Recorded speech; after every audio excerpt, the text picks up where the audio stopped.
I'm Nicole Ucedo, Programming Coordinator at the Archive, and I am so happy to welcome you all to tonight's screening, Short Films from LA to DC on the first night of the Displacement, Fluctuations of Home, co-presented by the UCLA Luskin Institute on Inequality and Democracy. This free screening, along with all of our year-round public programming, is made possible by the generosity of an anonymous donor and our partners here at the Hammer Museum. Special thanks to tonight's community partners, UCLA Alumni Association, UCLA School of Theater, Film and Television, and Platform UCLA. The series has a lot of additional people to thank who had a hand in making it all come together. Tonight would not be possible without the support of the UCLA Luskin Institute on Inequality and Democracy, and particularly the input and support from Marisa Lemarand, who was excited about co-presenting this program from the very start. I also want to note that two speakers tonight, Lupita Limón Corrales and James Suazo, were this year's activists-in-residence at the Luskin Institute. Thank you to Lane Goldzer and Diana King at the Arts Library for sharing the word of these screenings with researchers and students. You might have seen the slide before the curtains closed that the Arts Library has an exhibit on the same theme titled, or similar theme, titled Home and Other Dislocations, as well as a study guide and bibliography available through their website. I really recommend checking out that exhibit. It's at the Luskin building on campus, and we have also linked to the study guide on our Fluctuations of Home webpage. Thank you to Jorge Ravelo, who's maybe here. He first programmed the Wyvernwood Chronicle films with LA Film Forum, and that's where I saw Diego Robles work. A big shout out to the wonderful archive staff, including our theater manager, Lauren Brown, projectionist, Alex Blevins, and our student theater staff. And finally, a very special thanks to my colleague, Biandra July, who could not be here tonight, but it was Biandra's idea to collaborate on a series, and she was immediately into the theme of home and housing as soon as I proposed it. It brings me truly a lot of joy to work with all these incredible people with shared values and shared love for the city. For most Angelinos, it's impossible to live in the city and not think and worry about the housing crisis. Every year we see more friends and neighbors pushed out of their homes, sometimes left with no options but to leave the city entirely. A city known and beloved for its mixture of cultures, landscapes, and food, it saddens me to witness the wealthy landowning class own more of the city while displacing the working class and immigrant communities who are the soul of Los Angeles. Of course, displacement is not a phenomenon isolated to our city, as we see it taking place on both a national and global level, and thus it feels prescient to talk about housing, and in this case, to watch films about housing and notions of home. This is a city of strong, unified, and rooted communities, and the work that you'll hear speakers talk about later tonight is incredibly powerful and has life-changing outcomes. Groups like the Los Angeles Tenants Union build collective working class power in order to stand up to oppressive forces like the masked ICE kidnappers, abusive landlords, and corrupt politicians. The efforts of the Tenants Union and other organizations bring hope to the working class and immigrant Angelinos, as they've proven that while corporations can try to keep buying land and buildings, they can never buy community. I consider the films by tonight's speakers truly the centerpieces for the series, as it is their organizing work in conjunction with their visual art practice that inspired the series.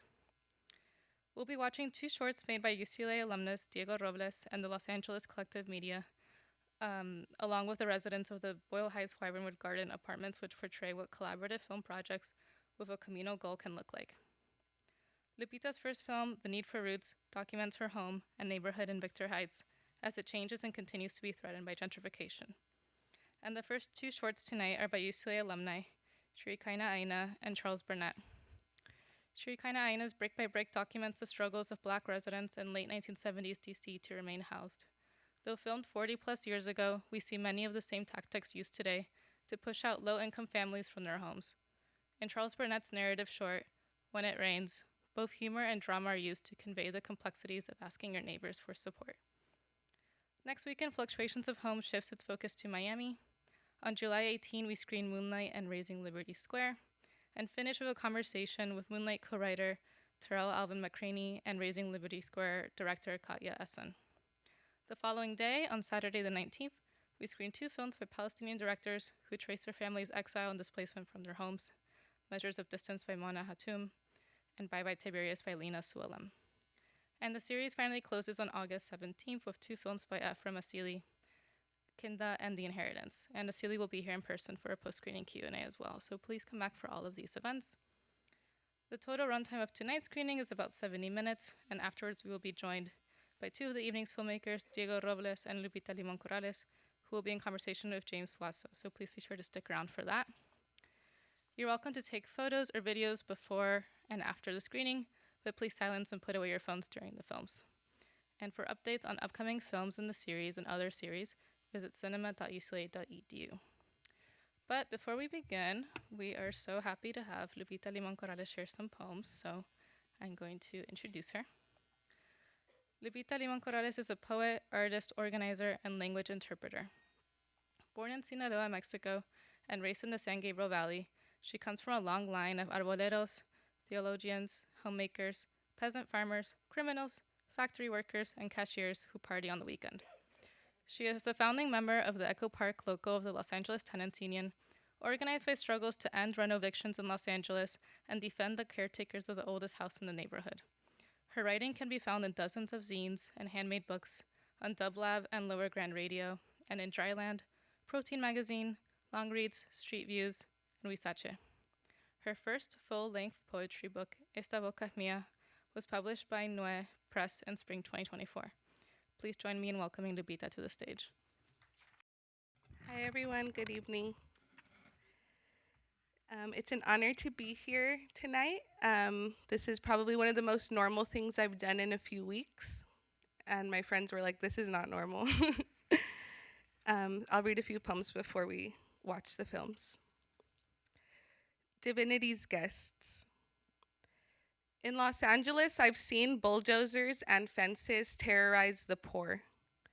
Across the earth, those who control the bulldozers and the fences hope to control the people and the land too.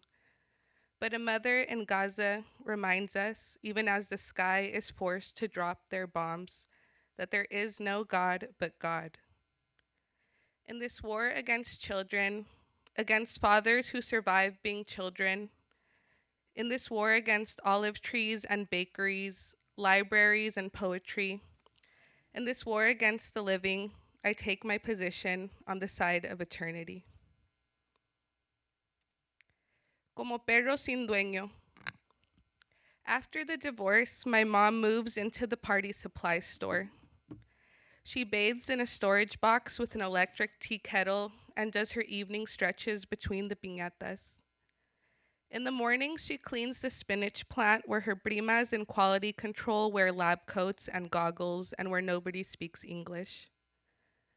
After work, watching the rain from inside the glass store, she FaceTimes her long-distance lover. She doesn't get scared. She loves being alone, minus the muffled voices of the men who make their tents on the rooftop each night. Nobody understands why. Nobody understands why she'd end up somewhere and enjoy it. Kerubin, Mohawk Street. Before Memo gets laid off, he works for decades in a factory making cherubs. Birthday after birthday, he gifts cherubs. They hang golden on the walls of the apartment. I meet Memo fighting his eviction. His daughter says, "Look, Ma," and shows her mother my tattoos, cherubs chasing one another across my arm.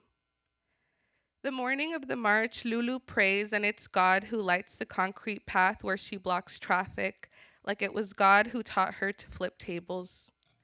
She knocks doors at home, and she knocks doors for St. Teresa at the church next to her home. ¿A quién le tendremos miedo si hay solo un juez? What appears lucky or foolish is perhaps an answered prayer. We pray to love the angels more than we fear the devil, then we see the angels everywhere. And one more.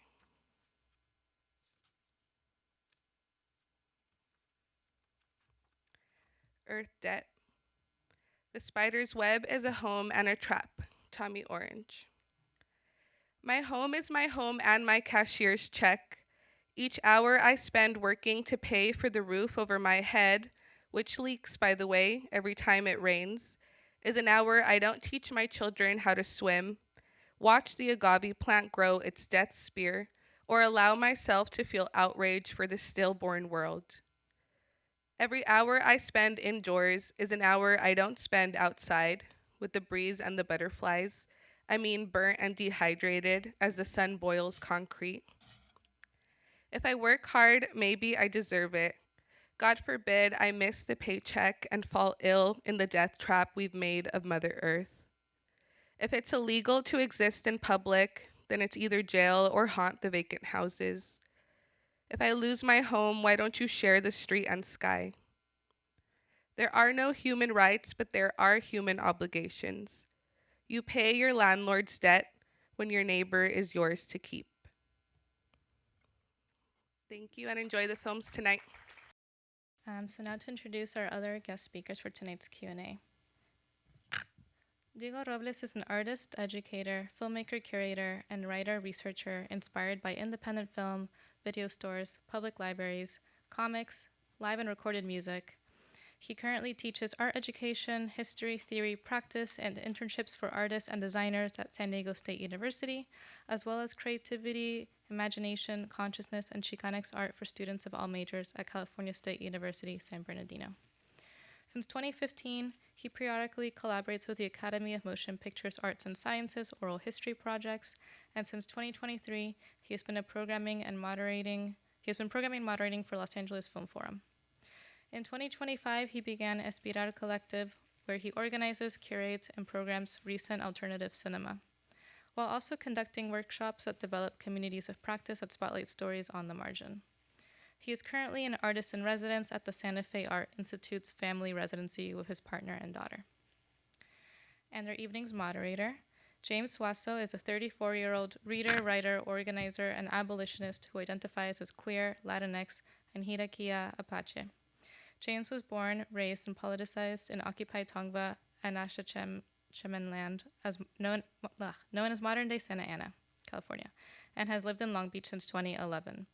James contributed to and led community labor and electoral organizing efforts to address poverty, housing, transit justice, education equity, justice reform, and racial justice. James has spent the last 10 years of organizing of Long Beach Forward, a nonprofit organization building community knowledge, where he currently serves as executive director. James has and continues to learn from, train, and mentor organizers locally and nationally as part of his personal commitment to building a better world. Please welcome James, Diego, and Lupita to the stage. Yo, we just saw some amazing films. Good evening, everyone. All right. I am so excited for this conversation. And this is really going to be, I'm hoping we were prepping a little bit before we watched all these films. And this is really going to meant to be a conversation and a dialogue. And I'm really excited and honored that you both are here to join us. After being able to watch these films, I think in context in this larger idea of fluctuations and home, and we were talking earlier about the themes of home, connection, community, belonging, change, and so much. So I'm really excited to dig into it and to really learn more about each of you and your process in art making and everything. So first off, thank you again, everyone, for being here. How many of you enjoyed the films tonight? Amazing, great. Fantastic. Y'all got some fans in the audience, so that's fantastic. So why don't you get us started? And Diego, we can start with you. I know we saw 2 of your films tonight, and would love to know more and hear from you about your own process in filmmaking and how special these films are to you and what they mean to you, too. Great. Hi, everyone. Thank you for being here. I really appreciate you all being here.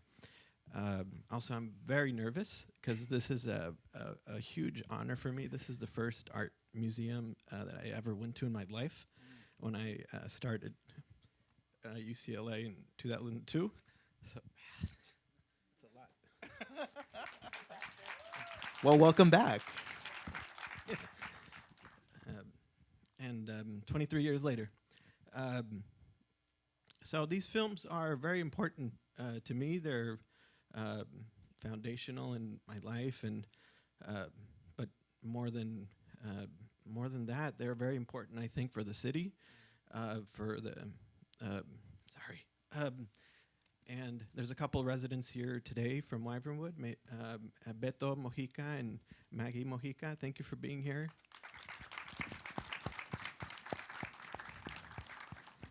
And I mean, I was just reading before coming here just a little bit of the rise and fall of the great American cities, and Jen Jacobs, and in the beginning, I was kind of reviewing a little bit of her thoughts, and I felt very similar when I got to know Wyvernwood, probably around 2007, 6. I was introduced to it through Karina Muñiz, who was the LA Conservancy kind of community outreach coordinator and other roles she had at the time. And when I got to know El Comité de la Esperanza, was one of the resident groups. There was other ones from Wyvernwood. I saw an amazing community that really knew each other and supported each other with anything they needed. I mean, they touched on it a little bit, like if you needed a milk or something to finish cooking up a meal or something, but also much more events, community events they would do, really large ones, like large as in thousands of people, and also smaller ones that were a couple hundreds of people often. And it was just amazing to see that kind of solidarity and collaboration, creativity, and just everything you would think of as a working community. Like it really worked, and it was a model to learn from. And I was brought in because they were being threatened to being demolished. And I thought, well, it's like patas arriba, like the world's upside down. This is a model to learn from. And then I learned about the architecture, and the architecture is a model to learn from. And so the people, the way they organized and lived, the architecture, the way the architect and that movement the architect was inspired by, the Garden Cities movement, was it was fulfilling its prophecy, like it was working. And here people were about to destroy it. And so for me, I was part of a collective, La Comedia, Los Angeles Collective Media. One of the members is here, Francisco Aquino, who was in one of the videos. And the collective we had for about 2 years, a little more. We worked with 4 different communities, and Wyvernwood's Comité de la Esperanza was one of them. And so for me, it was an honor to just be a part of it. I was very young, and so it was like a home away from home for me. Like I was about 21 or so when I started all that.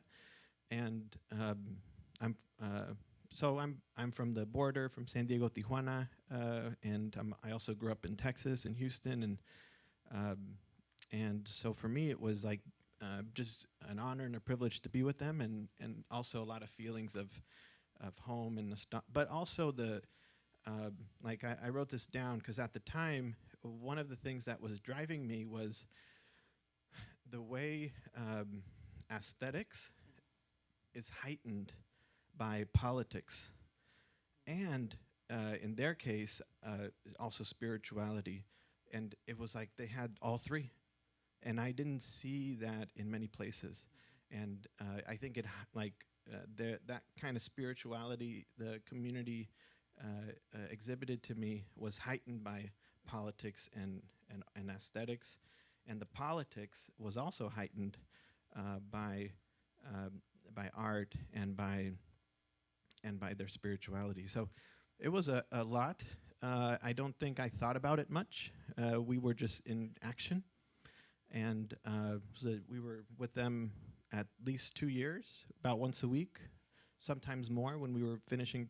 There was a time where I was there sleeping in people's homes and to finish the projects. And we did a lot. That was just one or a couple videos, and but we were all. It was a group effort. There was a lot of us involved in the collective, like a core group of 5 or 6, another group of like 10 or 12 that was involved, and even another group that would come when we had events of 20, 30 people. So we were just inspired by what they were up to. Also, the collective had a whole range of folks, and some were from the community I wasn't. I'm from the border. Some were from Oakland, and but people that studied together or got to know each other in the city, and then some that were from different neighborhoods, Boyle Heights, East LA, South Central, that also had a connection to the area and a stake at what was happening. And so it was a mixture of those elements for the people in the collective. And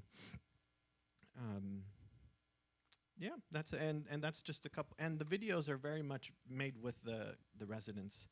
And so, as you saw, it's mostly collaborative, directed, and a lot of listening and seeing how we could almost be like a prosthetic to enable what they were interested in expressing, and then us expressing as well through the kind of media art we were able to bring to it. Thank you so much, and it was so fun to see the documentary style and thinking about the narration over words. I mean, we see so many headlines, hearing about new developments, thinking about in the name of addressing substandard buildings without ever thinking about the community and the entire sense of belonging that's there. But then also to see the experimental piece that was just plays with time and our sense of just the scale and scope of the community gatherings that you spoke of. I mean, it was just a really fun juxtaposition to see, and I think I really appreciated seeing that. So thank you so much. Lupita, tell us, I know that you mentioned before this is your first film because you do, obviously we all got to see amazing poetry. So talk to us about what was this process like for you? How did you approach it, and what does this film mean to you? Yeah, thank you. Yeah, this is my first and only film, and I made it in 2023 when I was taking a class at UCLA. It was a community collaborative class, so half of the folks there were masters in urban planning students, and the other half were community organizers, and a lot of tenant organizers, unhoused folks, and people that were doing work around evictions and sweeps. And it was a time where I really wasn't very creative. I wasn't writing a lot. I was organizing a lot, and I was fighting my first of 2 evictions at this home, and I was getting sick all of the time from just the stress of it. And I was invited by my friend Miriam to contribute a piece to an exhibition that she was curating. And I mostly write poetry and make zines. And so it was a fun but stressful challenge to make something that could be shown in a gallery. So I made this video and a sculpture and a banner. And it feels funny to see it up next to all of these other works that are so buzzing with people and the what my external world looks more like. I feel the sort of aesthetics and language and energy of the other films that we saw is affirming to see how big that world is that can sometimes feel so small. A lot of my organizing with folks that are here in the audience is spending years in one apartment building, which I'm sure folks can relate to. And so then to just see that sort of expanded across decades and stretching over to DC and to different neighborhoods in LA feels affirming. And then mine felt so private and it was just me, and it was quiet. So I think there was a lot that was happening externally, and making something that was showing that and showing what was going on in my home was kind of hard, but it feels good to see. Seeing it up there too, the house has changed a lot in the last couple of years. I was sharing with you one of the reasons that I included footage of my landlord yelling at me through the window screaming, "You don't pay rent here," is because you can see all the bougainvillea behind her, and she shortly after ripped it all down because it was providing shade and comfort, and she had been trying to make it less of a comfortable place to live. And then a couple years later, she pulled out the 4 trees in the yard, which was a ficus tree, an avocado tree, an umbrella tree, and I'm forgetting the 4th one. But now it doesn't look all thriving the way it does in this footage, where everything's green and there's grapes growing and there's ivy, like, you know, covering the facade of the building. Now it's like quite hot and dry and barren. So I'm grateful that I put it all together before that changed. Thank you. Thank you for sharing that. I mean, amazing job. Congratulations. And I think to see you pivot from poetry and then to this visual medium too is so magical as well. I think just the power in just being able to read the words and see them come to life and juxtaposed with all of the images and just the plants and the metaphors too. I know we were my boyfriend and I, when we watched it earlier, we talked about the power of the last line and just thinking about what it means to plant those roots, right? And to really, and amid so much change, right? And I think that's what I really appreciated about actually, you know, all the films that we saw, but I think would love to hear your thoughts on just as you think about, you know, we saw different examples in different communities, but also a different scale in South Central, right, in Boyle Heights, Echo Park, right, in DC, where these were efforts that and you know, you really posited this idea earlier that I really appreciated, just were all of these instances are never dealing with one crisis. Of course, the theme is the housing crisis, right? But we're also thinking about, as your piece talked about, like there's the climate a crisis as well, right? I think we're all in this moment right now where we're feeling viscerally, you know, the immigration crisis, right? Or this faux crisis, right? That's being created by the federal government and now happening here. And when you think about, you know, where gentrification, it was mentioned in a couple of the films, right? When we think about this economic crisis that comes from generations of like intentional systemic disinvestment in these communities, right? As we're trying to, one, build a better world that we know is possible, but at the same time grapple with just horrendous conditions now, right? It's constant tug of war, and I think that's what I really value about some of the work and the mediums that you all gave, is that you're giving documentation and life to these instances that are it seems like a little blip in time, but as we were talking about earlier, what's really difficult sometimes in marrying the medium of film with the community organizing and the social change work is needed. Social change and that organizing takes years, right? I'm curious to know too where each of these instances where your films like kind of landed now, and I'm sure the story is also not done, right?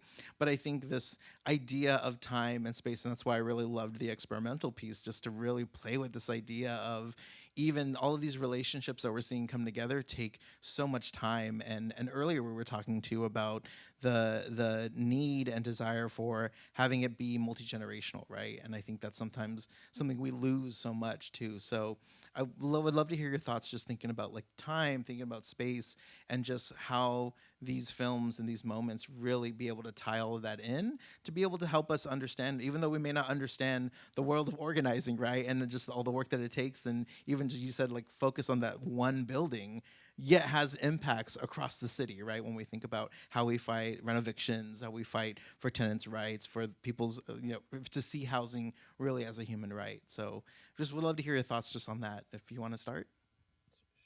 Sure. So it's a long-term struggle, like you said. One of the main resident group we worked with was, by the way, this was all volunteers. So it wasn't exactly work, but we took it seriously like work, and was created in 1984, El Comité de la Esperanza, and that's the year I was born. And so, and really they have been, since its inception, dedicated to the people of Wyvernwood and creating lots of events, creating lots of what it takes to create community, like real community. And at the same time, whenever someone was, just like When It Rains, that we saw by Charles Burnett, like that's what they did for years. Like when someone couldn't pay rent or was being evicted, or if someone passed away, then wasn't able to pay for all the funeral services, or just many, many, many things, right? Again, like for me, I think this should be studied, explored, shared with more. Like these are the case studies that really matter, that can make such a big difference in our world now, today. And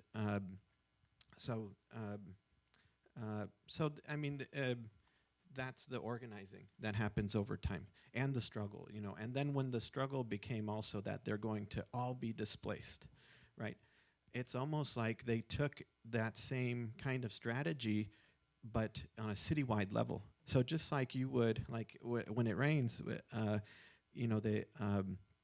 they were going to different people, trying to see who can contribute a little bit to pay for the rent, so people wouldn't, so the woman and her daughter wouldn't be displaced on New Year's, right? And that's from what I saw, El Comité de la Esperanza was doing on a citywide level, like as an organization that was residents completely representing, and there was other groups too, but representing in many ways the residents of Wyvernwood. They were creating partnerships with professors and teachers and artists and the Los Angeles Conservancy and other people, architects, and it was just like going door to door trying to help an individual. They were going to different organizations. They had even a name for it, FACE, that I thought was so wise to create that kind of way to work. And so and people came through. A lot of the people came through and supported them the ways they could, whether they were artists or professors or teachers or architects, or who, in the ways they could contribute a little bit. And that was really important that I noticed. But more to what you were saying, there was something else, but just went blank. If it comes to you, it'll. Go ahead. Do you want to share a little bit? Yeah, about time? Yeah. The title of the work is The Need for Roots, which is the title of a book by Simone Weil, who's a philosopher that I like. And she kind of writes about this like modern affliction of like uprootedness and this like spiritual void of not being able to feel connected to yourself and your land and to other people. And, you know, I started organizing with the Los Angeles Tenants Union back in 2020, and I migrated to the U.S. when I was really little, to the San Gabriel Valley. My family moved around a lot. I lived in Long Beach for a little bit. I lived in 49ers. Just kidding. But I lived, like, I moved around a lot all my life. Like, I've lived in, like, so many different places with my family. And it was living at this house that I just decided to, like, stay and fight. And that was because of the organizing that I had been doing with the LA Tenants Union, and just seeing that it was like this never-ending, like, revolving door, you know? And in all of the places I'd lived in formerly, the house would go up for sale, or a roommate would move out and it would sort of throw the lease into jeopardy, or repairs wouldn't get done and it just seemed easier to leave. You know, there's always like an endless list of reasons to just kind of pack up and move and try to find the next, the better thing. And then your rent just gets more expensive every year. And then they still try to displace you anyway. So I think living here, I'd only been living in this house for like 1 year when the landlord started to harass everybody to leave. And so there was a Chinese family. We're right between Echo Park and Chinatown, and there was a family in the front that had lived there for decades that was harassed out. There was an artist also in the other front unit who had lived there for a few years, who was harassed out. And they just started to, you know, make our lives hell, like, every day. Just the landlord would like jump on my roommate's car to like stop her from driving away, to try to convince us to sign like our own like move out deal with like no money being offered or anything. So this was also in the context of the pandemic, you know, and it was just so tiring to just see how things can just get endlessly worse, you know? Like, it just feels like there's no limit to how bad things can get. Now that seems like a walk in the park almost, compared to, like, you know, watching entire neighborhoods just be obliterated in our neighborhood in the context of watching, like, a genocide on live stream for like a year, and then now, like, just watching daily kidnappings of our neighbors, and there's still so much more that can be lost, you know? And so at a certain point, you just kind of like have to put your foot down and just decide that you can't keep like moving and doing whatever people tell you to do, that it's just maybe easier or more satisfying to just like stay. And, you know, a lot of friends and family thought it was crazy to put up with a lot of what we were putting up with, but that was happening in my home, but it is also happening in dozens and hundreds and thousands of other homes where people are just deciding to fight back. And it's like a full-time commitment. It's a humongous sacrifice. And it's something that I ask of other people as an organizer, and I had to also do because I love where I live and it's cheap and it allows me to organize and write poetry. And there's like a million reasons why I like the house that I live in, but it's holding up also like a mega development. So everything around our home has been slowly bought and emptied and demolished. There was 6 immigrant families that were displaced within the last few years. Everything is just changing all the time, but the same developer who bought that wanted to buy our home, and he kept telling us, like, I'm gonna build Korean barbecue. Like, I'm gonna build Korean barbecue here. Can you imagine? And it was crazy. It was so You won't have a insulting. home, but Korean barbecue. Yeah. For some reason, he thought that I would care, you know? And so, and I know that if we were to move out, everything on that block would just be like it would just be like a wiped slate, you know? And so we're just there in the middle, just trying to hold that down. And my roommates have come and gone. Not everybody wants to live with the drama of that and put up with all that it entails. But it's tied to a many, many, many year fight and or many generation fight, and it teaches you how to fight bigger things. It's not so much about being so passionate about, I think the first film, they say, it's not that we care about homes, it's that we care about our future generations, you know? Right. And you learn some of that through fighting for your home. But the goal is to overthrow capitalism and empire and colonialism and, you know, achieve communism probably. But you just start where you can. Right. Okay, so speaking on that and riffing off of that, I also want to say we're going to have time for like 1 or 2 audience questions. So if y'all got a burning question out there that you want to ask, please start cooking now. But I want to connect some of these things and even some of the first 2 films that we saw. Oh, did you remember? I remember. Oh, okay, please go. Go. So, Yeah. Speaking of time, all right. So a couple things. One that you mentioned that things, both of you mentioned that things can get progressively worse. And a lot of those, the videos that you saw from La Comedia was from the recession era.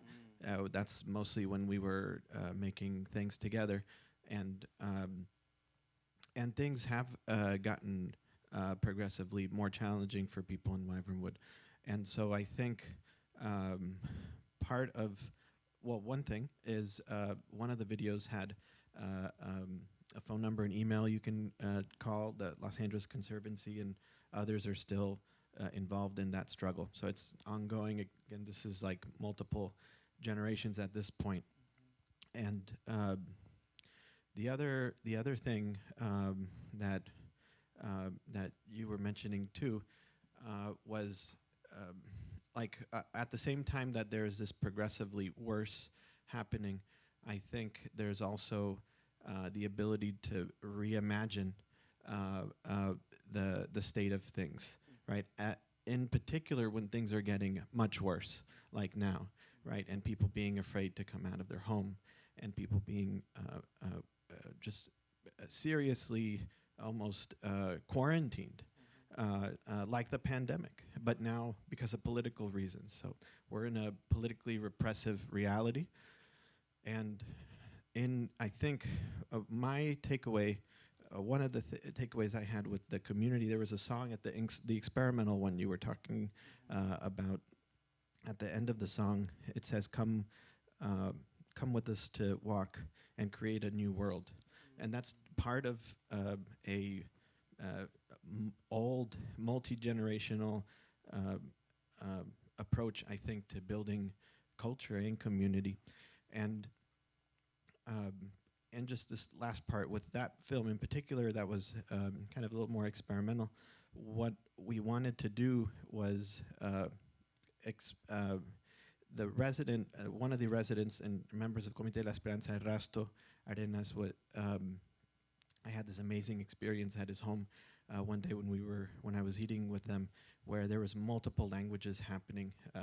There was indigenous Mexican languages, Spanish, English, sign language, and we were just having dinner, and I got just this amazing sense of the way to reimagine was so playful and creative, even to reimagine having dinner, but it was threaded with reimagining the city, and but it was so subtle and just like a everyday kind of talk, and so that was that resiliency to everyday kind of talk is threading how to remake the world, and that was it was so present when I was there. That was a little bit of what I wanted to say. That was beautiful. Thank you. And actually, I think that really sums up what I wanted to kind of connect here, which is, yes, the death of the fall of capitalism, rise of communism, all of that. But part of it is like, and I firmly believe this, like, it may not happen in my lifetime, but it will happen at some point as we're imagining a better world. We're also going to recognize that housing is a human right, right? And I think as the other two films we saw in the beginning played really well. When we saw instances in the first film where there were there was the person who was representing the realtors and the and this is this representative of what this private development means. Where we need this inequity, we need these homes to be empty, to be substandard, for people to just live in absolute horrible conditions in the nation's capital, where at the same time people are struggling to exist within the system that is meant that requires this exploitation, right? Where people are not able to pay their rent and all these other pieces. Whereas your films then brought us to what does it mean to have a sense of home, right? Beyond just the materials around us, but the sense of belonging, the community, the rootedness that is required for that. And I think it really helped us really understand and just what I'm taking away, and I hope others take away from these films too, and in this totality and the way this series was so well curated, which I really appreciate to the UCLA crew here for putting this all together too, because it really helped us think about like what does it mean. And I think about we were talking about this a little bit earlier, the indigenous wisdom and the practices, right, of being in community, of being connected to our land, and the really difficult relationship both for our African American brothers and sisters, but also for our Native communities here in this I was going to say hellscape. It is a hellscape right now, right? And what we're facing. But I think understanding our relationship and breaking that down to land, to housing, and recognizing housing as a human right is critical if we're going to address any kind of housing crisis. But then moving forward about like what does it mean for us to have a sense of home too. So I'm taking that away from the films. I really appreciated that. So any thoughts on that before I open it up to the Q&A? Just you want to add to that? Say a couple things with just the first film and the second film. The movement of filmmaking that Charles Burnett and many others were a part of. Some people call them the Los Angeles Rebellion, and it was, I think, an expression of what you're saying to create this rootedness. Also, it was many things, and also many different ideas within the group and many people that were involved. but I think one of them, one of the Haley Garima, I met him a couple times, and he was so clear about how they were not interested in Hollywood, so they had this freedom to really express and experiment in the ways that they were telling stories and what kind of stories they wanted to tell and the way they wanted to be represented and who to work with and all of it. And that's really, I think, a historical way to work and create that rootedness. And so we have a lot of some of their films in the Library of Congress in the Capitol. And I think it's like, and same thing in Wyvernwood, like people are fighting to create that sense of being rooted because they're being constantly uprooted, right? And you see this with, I think, many African American communities across the country for many years, as Native American communities, Mexican communities, Mexican American communities in the Southwest, and this constant struggle to fight that uprootedness, whether it's through film, through art, through politics, through organizing, through conversations you're having in your everyday. That's and somehow creating the focus to be there. Like I think when I see these films, I love them. I love like the films of Charles Burnett, and they're just so focused in this kind of free way on such important topics, and they also have a lot of fun doing them. And yeah, if the discourse can kind of come to that and stay for a while there, maybe forever, that would be wonderful. We would love. Any thoughts you want to add before I open it up? Yeah, I'll add something. Watching the Wyvernwood films and the other one that I watched of yours, which Jorge showed me, part of what I think is so precious is that people have known each other for a really long time and have like a culture and have a community and have customs that are many years long.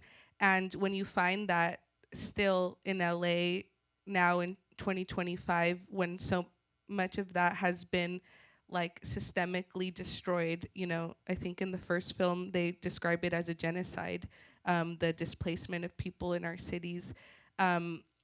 It's worth protecting because it's so like life-giving, and it's what we need. It's what we need long term. It's what we will have to rely on to be able to get through all of these crises that are not going to end anytime soon until there's like a really big transformation in our values, in our economic system, and how we produce and relate to each other.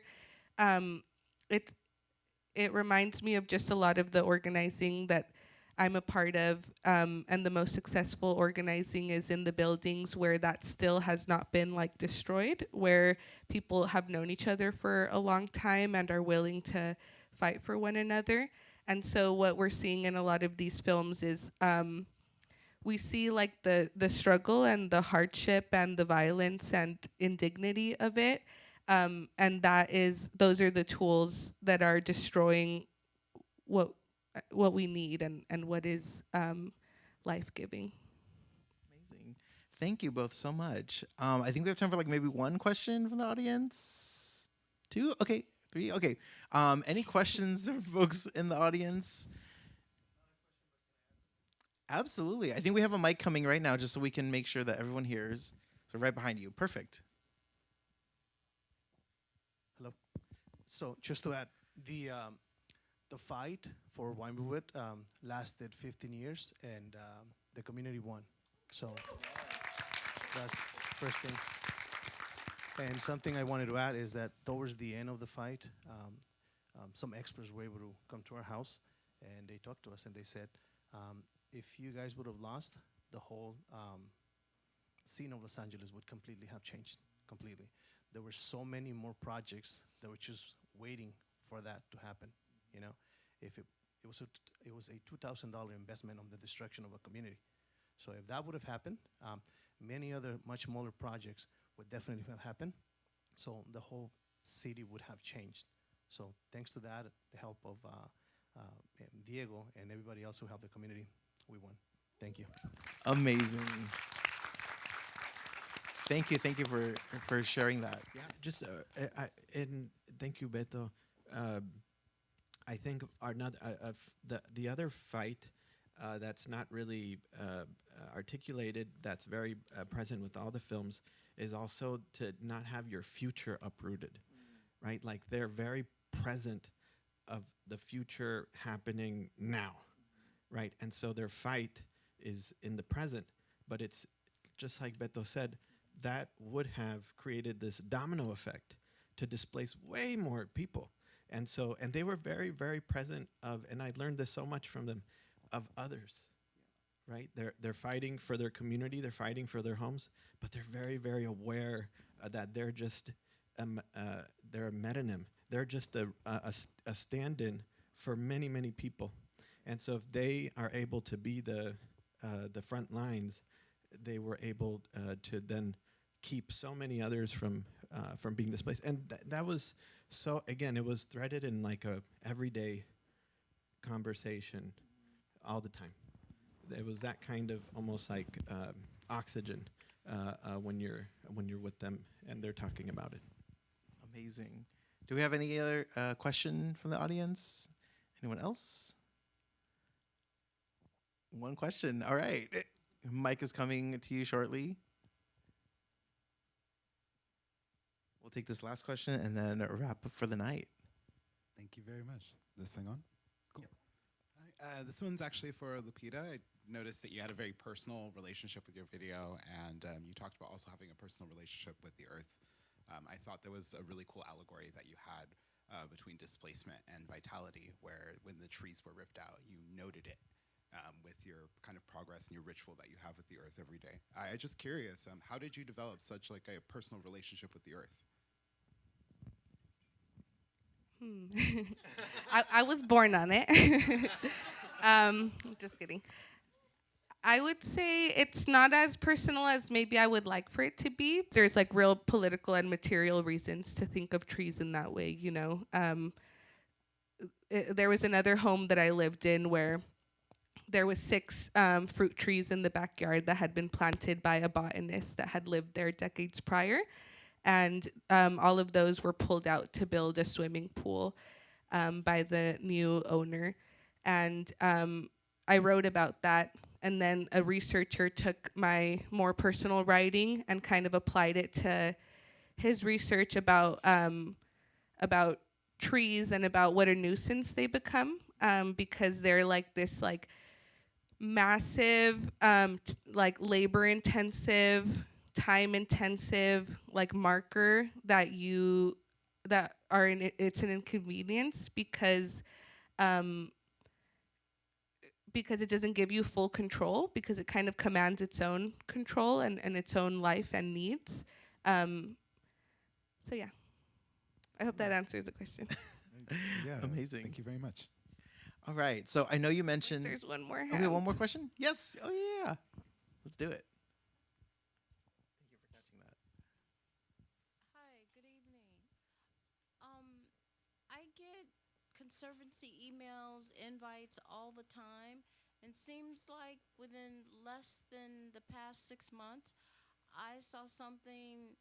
Wyvernwood the conservancy was trying to get it to be a historical designation. Is that correct? Are you familiar with that, or Yeah. what is the status of that? Beto, I think you would. Can you actually? Can you hand the mic to Beto, please? Yes, it was still being worked on, but I believe the whole process has not been finished up until now. Yes, it's still. I believe it's still open. Yes, it's still open. Yeah, and it's important to let everybody know that the architect who designed Wyvernwood is the same architect that designed the Pentagon. Okay, just so Oh, you guys wow. know. Yeah, David Whitmer, and he also designed the Presidio in San Francisco. And I mean, this is a historical monument. The architecture as well as the way the community has kind of been nurtured by the architecture, and the way that they've also, in a way, nurtured the architecture. Like they've really loved the space that they live in, and when I went, I saw how people utilized green open space really close to downtown, and it just made such a difference. Mental health, emotional health, being able to convene and have birthdays, and you're like living at the park. And it was such a model, again, to learn from. I mean, even new developments that are happening don't have that, whether they're a luxury or affordable, and they don't have that. And it's like a really, I think, big issue how we're designing our cities to be unsustainable, right? And then right now we have also, what trifecta of the World Cup, the Super Bowl, and the Olympics coming, and people historically have also used events like that to take advantage of people in vulnerable situations to displace even more. And so I think this is, I don't know enough to really say how to work this out, but I think that's a good sign. And when someone knows how they can work this out, I think that's not such a good sign, because it should be a community effort. It shouldn't be one person or a few people that know what's the right answer to all these problems of living in unsustainable cities that we've created nationwide and globally, probably. Like, it needs to be really community driven massively, in ways that I don't know if we're really built as a culture yet to do that. And so I'm hopeful that we have the ingredients, we have the people and the cultures that can design it, but we just haven't given spotlighted people who, like for me, the residents at Wyvernwood had so many of the answers, not just for Wyvernwood, but for the city. And no one was listening.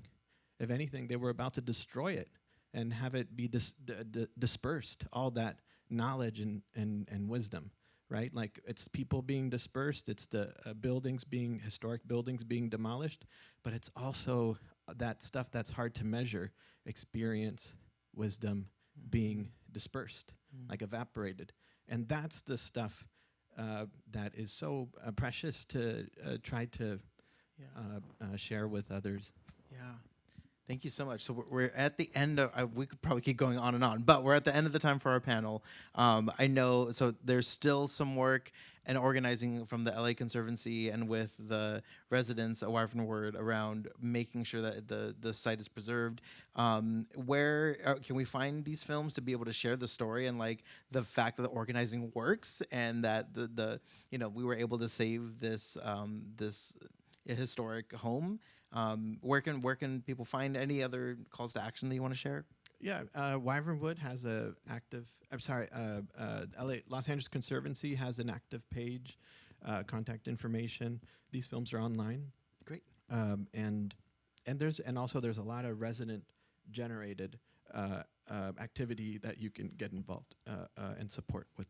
Amazing. And then I know you mentioned, Lupita, organizing with the LA Tenants Union. How can we learn more, get involved? How can we start bringing this revolution forward? Yeah, one thing that I'll plug out of many is that we are currently putting in an offer to buy the oldest house in Echo Park. It's on Echo Park and Ewing, and one of our members, whose name is Lupi, has been fighting her eviction there for many years. We just won again and are putting in an offer to try to negotiate the transfer of ownership so that the majority of the value of the home is donated to a land trust that would ensure that the house can't be developed and is taken off of the speculative market, so that Lupi and her family can live there affordably for the rest of their lives, and then future generations can live there affordably for the rest of their lives. So we're going to be launching a fundraiser soon. And if you are interested in learning more about that fight and or contributing financially, you can follow us on Instagram. It's Echo Park Latu, so Echo Park Latu. or you can look us up and text or email us. And every dollar counts. Amazing. Thank you both so much for sharing your work with us tonight and the stories and just your own personal connections to it and just all of your insights as well. Greatly appreciated. Thank you so much again to Nicole and everyone in the team for organizing this event tonight and these films. And thank you all for coming tonight, for bearing witness to all of this, for being present. And I hope you all have a great rest of your evening.